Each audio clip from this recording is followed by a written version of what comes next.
On the 12th of May 1986, students of the Oregon Episcopal School in Portland, Oregon, woke up early in the morning to embark on a very special trip. They would be riding out to the lower slopes of Mount Hood, an imposing volcanic mountain an hour and a half outside the city. They were going to climb it, a difficult and perhaps even hazardous expedition that would be the culmination of a year-long outdoor adventure program. They were excited for the challenge, ready to put into practice all their training and preparation. As they boarded the school bus to begin this once-in-a-lifetime adventure, they could never have known that the majority of them would be dead within a matter of days. In the 1980s, Oregon Episcopal School in Portland ran an outdoor adventure program called Base Camp, which was mandatory for all students. The program involved learning real and meaningful survival skills and taking part in expeditions that would require strong teamwork and genuinely test the abilities of young people. Completing Base Camp would, it was believed, leave young learners with not only practical skills, but a strong sense of confidence and agency and the ability to truly work in a team. In 1986, Mount Hood was chosen for a base camp expedition. The mountain presented a considerable challenge. Some parts of the climb would require the use of ropes and ice axes, and there was a constant risk of falls, hidden crevasses under the snow, and avalanches. The children had undertaken some training over the preceding months, including first aid training, to help them tackle these dangers with confidence. Leading the group was 42-year-old Father Thomas Goman, a popular teacher at the school who had supervised many previous base camp expeditions. His regular work included teaching philosophy and mathematics, and he was seen as a smart, kind, and incisive individual. He would be assisted by one parent chaperone, Sharon Spray, the Dean of Students, Marianne Horwell, and two hired guides from outside the school community, Dee Seduniak and Ralph Summers. These 5 adults would be responsible for a party of 15 children aged between 15 and 17. The party set out in the very early hours of the morning on the 12th of May 1986. They first boarded a regular school bus for a sleepy drive to Timberline Lodge, a distinctive mountain lodge and ski resort on the lower slopes of Mount Hood that is best known for appearing in the 1980 horror film, The Shining. Here, the students took a brief rest and were issued with extra equipment, including helmets and ice axes. Then, with the sun yet to fully rise, they set off from the car park to climb the mountain. At first, the expedition went smoothly. The weather was cold but not overly challenging, and the skies were clear. The group was in good spirits, all apart from 15-year-old Hilary Spray. She had a stomachache, and as the climb went on, she began to doubt her ability to complete it. Despite encouragement from Father Goman and the rest of the group, she decided that it would be safest for her and for the others if she turned back. Hilary's mother, Sharon Spray, was helping to chaperone the expedition. She and Hilary left and walked back down to Timberline Lodge together. The group forged on and made it to the Silcox Hut, a rudimentary shelter for climbers to rest and warm up in on their way up or down Mount Hood. By this time, another student, 16-year-old Lorca Smetana, was struggling. She was experiencing painful cramps and did not wish to continue. One of her friends, 16-year-old Courtney Boatsman, offered to accompany her back down to the lodge, and the two departed. They were followed by another 2 students who were also having second thoughts about the climb.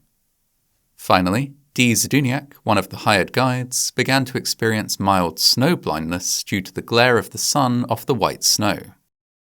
Her condition was mild, but it would have been inadvisable to continue, and so she left the group to find her own way back to Timberline. Those who remained, now a total of just 13 climbers, carried on up the mountain. They made steady progress, but as they did so, the weather steadily worsened. Not only was it growing colder, but snow was starting to fall. Visibility was dropping and winds were picking up. Father Goman had led many expeditions before and had often turned back in the face of adverse weather. On this occasion, he did not do so, perhaps believing that they could make the summit before conditions became too bad to continue. The group forged onward until 2 p.m., at which point visibility was so bad that hired guide Ralph Summers insisted the group turn around. Father Goman was at last persuaded, and the expedition began hiking back down the mountain. This was easier said than done, however. Visibility was now so poor that it was difficult to keep to the trail, difficult even to see their own tracks. The group veered off course, severely off course, to the point that they were progressing around the mountain rather than down. Now the situation began to rapidly worsen. The youngest member of the group, 15-year-old Patrick McGuinness, whose slightly smaller stature made him more vulnerable to the weather, began to suffer from severe hypothermia, shivering, struggling to walk, and becoming incoherent with cold. The group stopped and began to put into practice their training, applying first aid techniques to warm Patrick back up. This included wrapping him in the one sleeping bag the group had available. Another student, Susan McClave, climbed into the sleeping bag with him, sacrificing some of her own warmth to bring his temperature back up. After an hour, these interventions were successful. Patrick recovered enough that the group could begin moving again. The stop had, however, cost them. Everyone was colder and more tired, and conditions around them had worsened still further. Almost everyone in the group was struggling now, and there was a strong concern that they might stumble into an unseen crevasse. They decided to stop, dig a snow cave, and shelter until they were rescued or until conditions improved. Father Goman and hired guide Ralph Summers carved out a cave using the single shovel that the group had brought with them. Snow caves are generally well insulated and comfortable to shelter in, but this snow cave, dug with minimal equipment in extreme conditions, was not. It was simply too small. With 13 people inside, body heat caused the snowy walls to melt and icy water to accumulate on the floor. In addition to this, the continuing snowfall constantly threatened to close off the mouth of the cave, something that would leave the occupants without air. At all times, one person had to sit in the entrance, ensuring that the cave did not become fully buried. As inadequate as it was, the cave was the only shelter they had. Intended to be a refuge for just a single night, it ended up being home for several days. Over the course of those days, a desperate rescue effort was underway. When the group had not returned, emergency services and mountain rescue groups gathered and began to search. They faced their own difficulties because of the weather. Visibility was still extremely poor. Helicopters could often not be used, and searches could only carry on for so long before they themselves had to rest. The winds were so severe that, at one point, a heavy snowcat, a vehicle specifically designed for traversing snowy mountain areas, overturned. The search continued despite these difficulties, and the storm continued too. After a miserable night in the freezing, overcrowded snow cave, hired guide Ralph Summers decided that they couldn't afford to simply wait to be rescued. Though the storm still howled outside, he decided to try and hike through it to find help. A student, Molly Schuler, volunteered to go with him, and the two set off into the blizzard. After walking for several hours, they by chance stumbled across the Mount Hood Meadows ski resort. Within hours, Ralph had joined the search effort. As soon as the weather abated enough to do so, he went up in a helicopter to indicate to searchers where he believed the snow cave was.